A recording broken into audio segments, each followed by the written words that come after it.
एक बार किशोरी जी ठाकुर जी से बोली हम बंसी बजाएंगे। जो बोले आप बंसी मत बजाओ। बोले क्यों? बोले बजेगी नहीं आप। किशोरी जी बोली अच्छा हमसे नहीं बजेगी। ललता विशाखा तुरंत आ गई, ये पहले आ जाए लड़वे लाल जी थे। खा गई तुमने?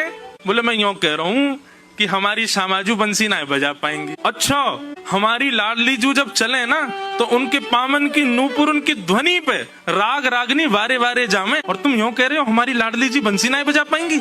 चलो जल्दी अपनी बंसी दो, हमारी किशोरी जी बजाएंगी। अरे मैं कोई किशोरी जी पे संशय ना कर रहा हूँ, किशोरी जी पे कोई आक्षेप ना कर रहा हूँ, वो साक्षात संगीत स्वरूपा है, पर मेरी बंसी जे ना बजा पाएंगी। ललता जी बोली आज तो यही बंसी बजेगी, अब ही बजेगी और तुम्हारे सामने ही बजेगी, लाओ दो। ठाकुर जी बोले ना माननी बात, लो दे दो। हे लाडली जू आज दिखा दो यार, जो बहुत अपने आप को कुछ समझे बंसी बजावे और यूं सोचे कि या के आगे कोई ना, आज आप बजाए दो नेक दिखाए दो, अपना स्वर लगाए दो, यही को मूर्छित कर दी हूँ बंसी बजाए के। ठाकुर जी खड़े, हाँ श्री जी बजाओ, हमारा तो सौभाग्य कि हमारी बंसी आपकी सेवा में, पर मैं फिर कह रहा हूँ जी बजेगी नहीं। किशोरी जी ने अपने अधर पर वेणु धारण करके अपनी कोमल उंगलियों से छिद्रों को आच्छादित किया और जैसे ही प्राण पिरोए बस हवा ही हवा निकले, स्वर नहीं निकले। ललता विशाखा कह रही है अरे जल पिला गलो सूख गो, श्यामाजू को जल पिलाए दियो लेकिन बंसी नए बजे। ठाकुर जी मंद मंद मुस्कुरा रहे, अब मैं कह रहा हूँ नए बजेगी मुंह वापस कर दो। अरे श्यामाजू जी बहुत मायावी है,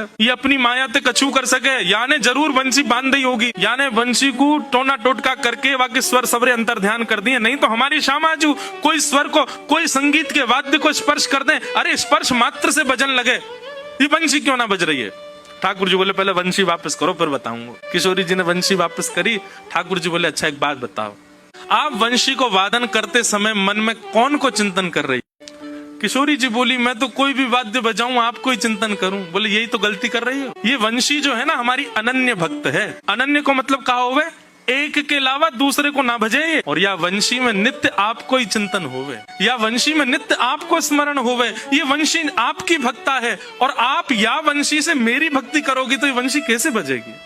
हे श्यामाजू आप नेत्र बंद करके अपनो ही चिंतन करो, मतलब अपने स्वरूप को ध्यान करो, जब आप अपनो ध्यान करोगी तब ये वंशी बजेगी, क्योंकि या वंशी में तो नित्य आपको ही गायन की हो जाए। किशोरी जी ने अधर पर वंशी रख के जैसे स्वयं को स्मरण किया, अपने रूप नक अपने रूप नेत्र आदि को स्मरण किया, अपनो ही स्मरण करके जैसे वंशी अधर पर धरी बिना फूंक के वंशी बजन लगी। किशोरी जी के नेत्र सजल है गए।